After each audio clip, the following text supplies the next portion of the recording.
Puji nama Tuhan. Kita boleh kasih tepuk tangan buat Tuhan Yesus. Haleluya. Puji Tuhan, shalom.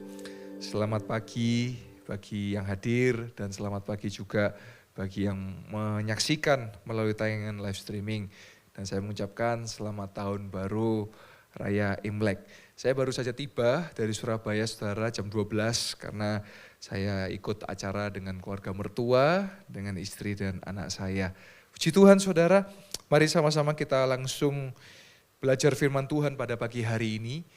Dan sebelum kita dengarkan firman Tuhan, boleh senggol kanan kiri katakan, ojo turu lo ya. Ya, jangan sampai tertidur ya. Memang godaan berat saudara ya pagi hari ini ya. Haleluya. Ya, hari ini saya bawa firman Tuhan tentang keadilan Tuhan. Jadi Tuhan kita itu Tuhan yang adil saudara. Dia adalah Tuhan yang penuh kasih, ya. Dan dia juga adalah Tuhan yang adil. Apa maksudnya adil?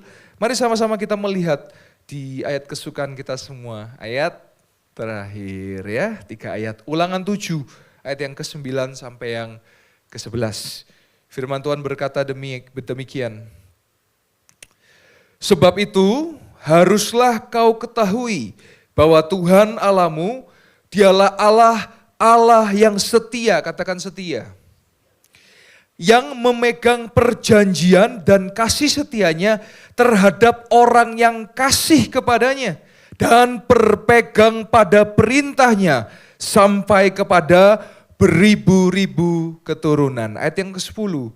Tetapi terhadap diri setiap orang dari mereka yang membenci dia, ia melakukan pembalasan dengan membinasakan orang itu. Ia tidak bertangguh terhadap orang yang membenci dia, ia langsung mengadakan pembalasan terhadap orang itu. Ayat yang 11 yang terakhir. Jadi berpeganglah pada perintah, yakni ketetapan dan peraturan yang kusampaikan kepadamu pada hari ini untuk dilakukan. Saudara, kitab Ulangan ini termasuk dalam kitab Pentatuk. 5 kitab yang dicatat oleh Nabi Musa. Yang pertama ada Kejadian, ada Keluaran, ada Bilangan, ada Ulangan, dan ada Imamat. Nah saudara, biasanya kalau kita baca firman Tuhan, itu kalimatnya itu bisa positif, bisa negatif. Maksudnya apa? Contoh, misalnya dikatakan pergaulan yang buruk merusakkan kebiasaan yang baik. Itu kalimatnya negatif. Tapi kalau kita ganti ke positif, berarti pergaulan yang baik merusakkan kebiasaan yang buruk. Nah itu kalimat positif. Nah di Ulangan 7 ayat yang ke-9 sampai 11, Musa mencatat di situ ada yang positif, ada yang negatif, dan ada perintah. Maksudnya apa? Kalau Anda setia kepada Tuhan, maka janjinya digenapi bukan hanya kepada Anda, tetapi kepada keturunan-keturunan Anda. Kalau ayat 10 itu kalimat negatif. Kalau saudara jahat sama Tuhan, membenci Tuhan, maka apa yang terjadi? Enggak sampai keturunan. Pribadi itu dibalaskan dan di situ dikatakan apa? Dilenyapkan. Kata di situ ya. Kalau bahasa lainnya artinya dilenyapkan, ya. Nah, baru ayat yang ke-11 dikatakan apa? Bahwa berpeganglah kepada perintah, ketetapan, peraturan yang disampaikan oleh Musa kepada setiap orang-orang yang percaya. Di situ konteksnya adalah orang-orang Israel. Tetapi saya percaya firman Tuhan ini ada relevansi kepada hari ini. Yaitu apa? Tuhan itu Tuhan yang adil. Kalau saudara setia, pasti janjinya digenapi dalam hidup saudara dan saya katakan amin. Tapi kalau saudara nggak setia sama Tuhan, ya jangan nyalakan Tuhan kalau hidup saudara soro, saudara. Kadang-kadang kita mesti introspeksi diri, saudara. Nggak semua itu karena Tuhan, saudara. Kadang-kadang salah kita. Lah kita nipu orang, ya jangan nyalakno lek kita soro. Lah itu jahat kok saudara. Tetapi saya percaya kalau saudara baik, mengasihi Tuhan, maka janjinya pasti digenapi bagi saudara dan saya, katakan amin. Nah sebab itu saudara, saya mau fokus kepada apa? Memegang janji, mengasihi Allah. Kenapa? Karena kalau saudara memegang janji dan mengasihi Tuhan, maka janjinya, perjanjiannya, kasih setianya, itu bukan hanya turun kepada Anda, tetapi kepada beribu-ribu keturunan. Maknanya apa saudara? Tidak habis-habis sampai ke bawah, ke bawah, ke bawah, ke bawah. Saudara, saya percaya akan yang namanya berkat anak cucu saudara. Jadi saudara jangan egois. Apa yang saudara lakukan itu nurun kepada keturunan saudara. Kalau saudara jahat, jangan nyalakan nanti anak cucu saudara soro saudara. Begitu sebaliknya. Kalau saudara baik dan mengasihi Tuhan, anak cucu saudara akan dipelihara Tuhan dan perkasa di bumi. Katakan amin. Ini benar saudara. Saya melihat betul kehidupan, bagaimana saya bersyukur saya memiliki orang tua, ayah dan ibu. Dan bagaimana saya melihat bagaimana kakek nenek saya juga pelaku-pelaku firman. Sehingga hari ini kalau Tuhan pakai dengan luar biasa Bapak Gembala, ya saya melihat itu juga adalah taburan dari kakek nenek atau saya sebutnya titik bubu saya. Nah sebab itu saudara, ini nilai yang penting saudara. Saudara enggak jangan hidup sendiri, jangan egois. Kalau saudara jahat sama orang, kalau saudara melakukan tindakan yang enggak benar, hati-hati saudara, tabur tuai. Itu bisa anak cucu saudara alami. Makanya jangan heran saudara saya katakan, kalau saudara melakukan firman, terkadang apa? Saudara melihat, oh iya ya anak cucu saudara menuai apa yang saudara tabur. Nah hari ini saya mau fokus kepada apa?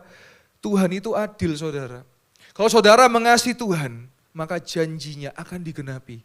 Kalau saudara jahat sama Tuhan, ya jangan salahkan saudara. Itu adil, artinya itu adil itu seperti itu saudara. Memang betul Tuhan kita penuh kasih. Nah artinya kasih itu apa?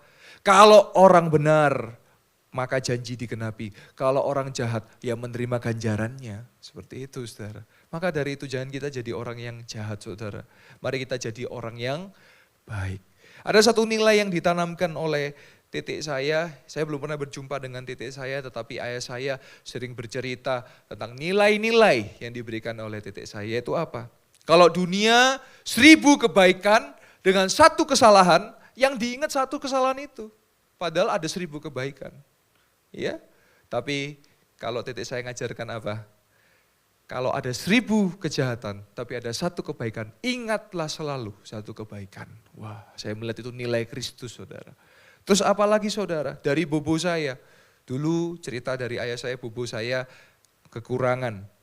Jadi kalau memberi ke gereja, ke hamba Tuhan, ke gereja persembahan, itu cuma bisa ngasih sayur kangkung saudara. Ya, semuanya ngilok, loh dipikir pendeta ini kelinci dah. Gitu, saudara. Tapi Tuhan gak melihat nilainya. Tuhan melihat hatinya saudara. Bobo saya tetap ngasih kangkung, ngasih yang dia bisa berikan.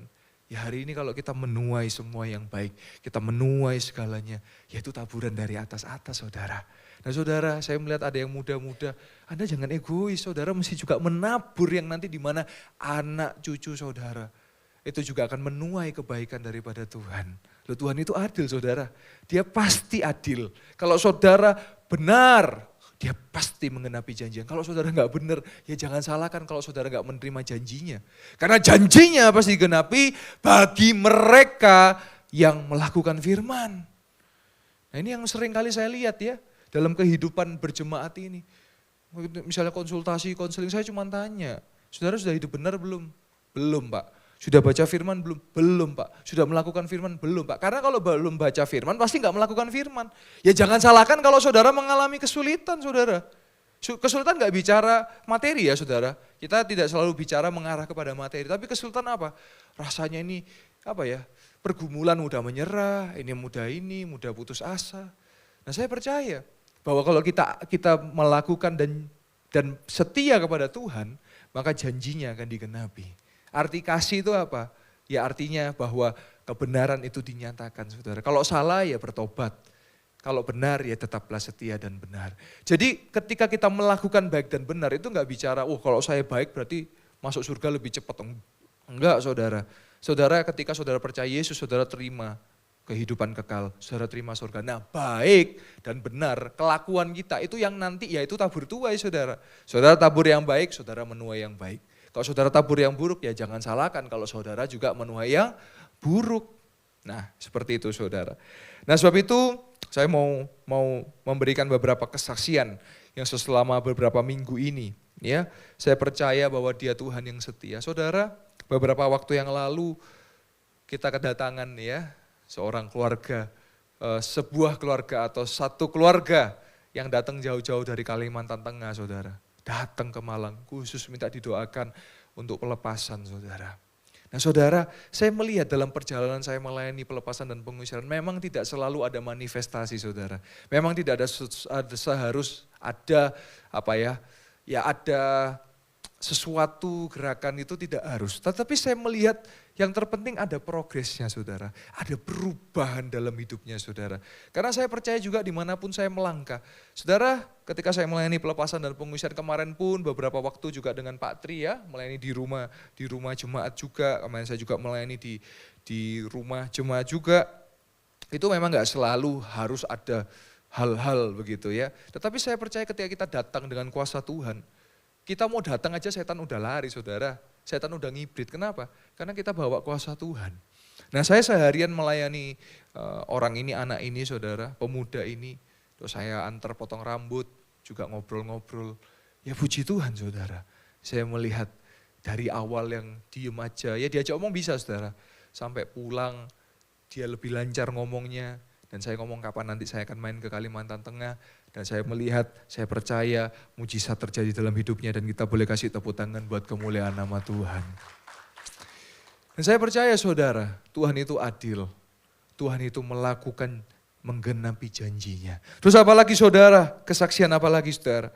Saudara, kemarin saya dihubungi oleh seseorang yang kakak iparnya saudara. Kakaknya itu sudah lama menanti-nantikan buah hati, menanti-nantikan anak saudara. Di bulan Desember dia WA, Pak Yoel tolong didoakan supaya kakak saya hamil saudara. Saudara, saya percaya ketika kita datang kepada Tuhan kita memegang janjinya, keturunan ilahi, anak-anak ilahi, anak-anak kandungan. Saya percaya dia menggenapinya. Nah saudara, kemarin saya dikabari, Pak Yoel puji Tuhan, bulan Desember didoakan, beberapa minggu setelahnya kakak saya hamil dan sekarang hamil 7 minggu, berarti sudah 2 bulan saudara. Dan kita boleh kasih tepuk tangan buat kemuliaan nama Tuhan.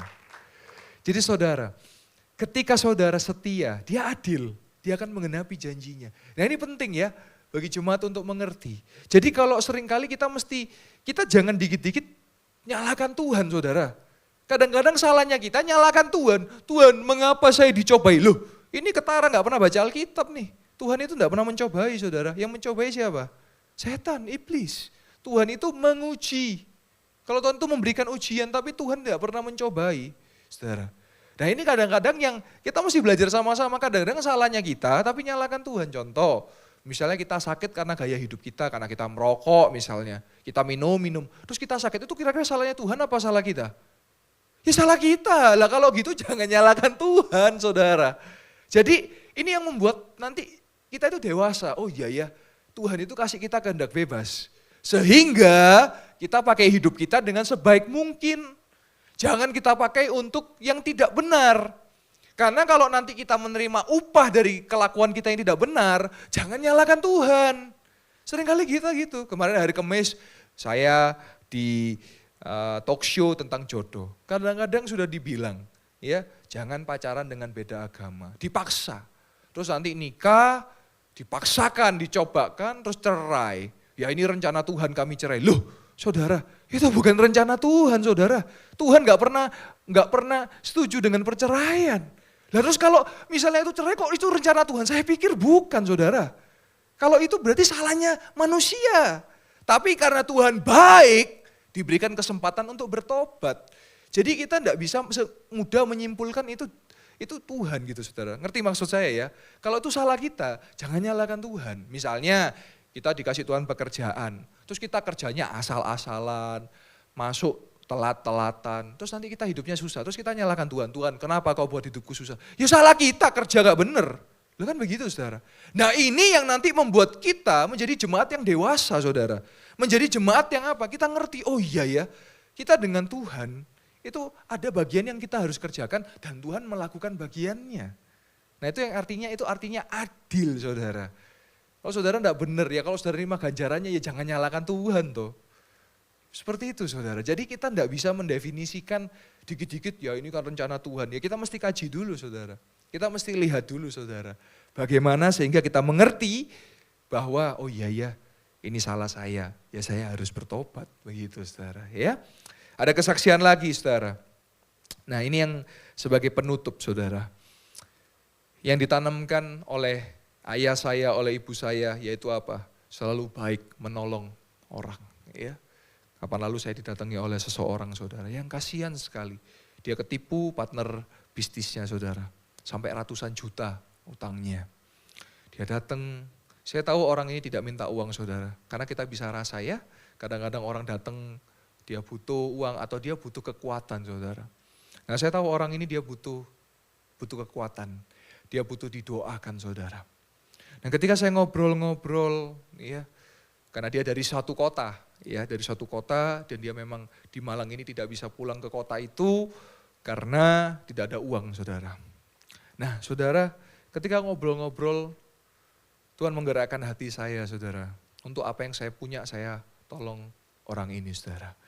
Nah orang ini karena dampaknya yang besar, karena utangnya yang besar saudara. Ya otomatis kan kena saudara ya, stres saudara.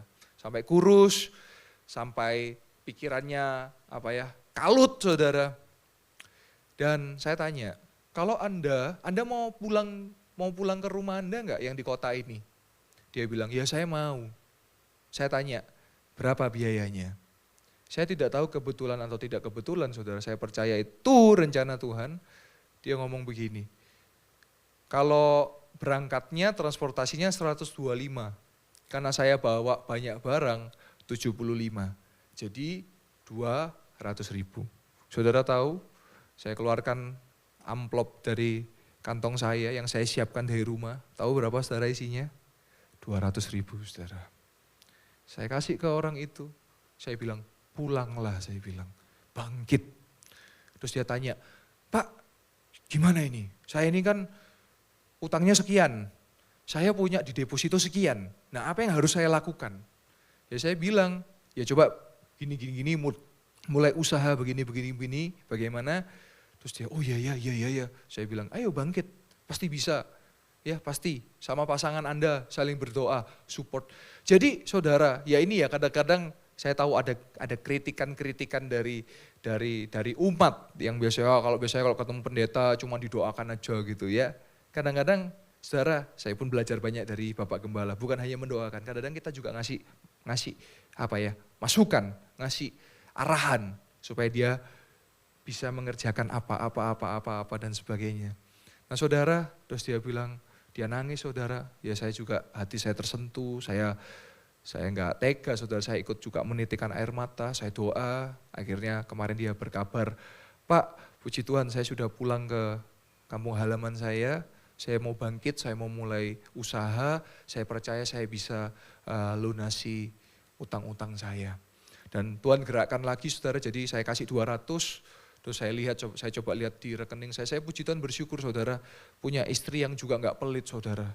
Dalam pelayanan kadang-kadang saudara, kami tahu memang ada operasional apa, tapi kalau saya bantu orang, keluarkan uang, istri saya enggak pernah komentar saudara, selalu enggak apa-apa ku, kasih aja ku, nanti Tuhan bisa berkati kita. Saya bersyukur saudara, istri saya sangat mendukung saudara. Saya info, pasti saya tembuskan, nanti saya berikan segini untuk orang, oh enggak apa-apa aku untuk Tuhan kita enggak usah hitung-hitungan. Ya saya berkati terus saya lihat, karena itu akhir bulan saya lihat, oh saya mampu segini, saya tambahkan lagi 300 saudara. Jadi saya kasih orang itu 500.000 saudara.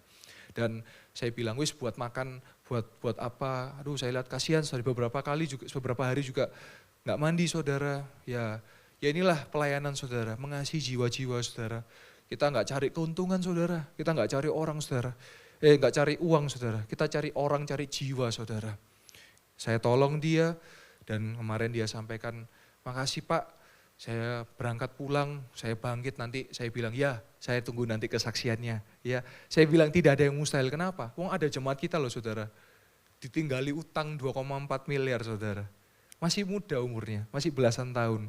Kemarin saya ketemu anaknya ada ya, kemarin datang 2,4 miliar saudara. Dalam 2 tahun dia bisa lunasi saudara. Kalau bukan karena Tuhan, siapa lagi saudara. Sebab itu hari ini, mari kita jadi orang-orang yang setia. Kenapa? Karena dia Tuhan yang adil. Kalau saudara setia, maka apa yang terjadi? Janji demi janji, kasih setianya pasti digenapi dalam hidup saudara dan saya. Dan kita boleh kasih tepuk tangan buat kemuliaan nama Tuhan.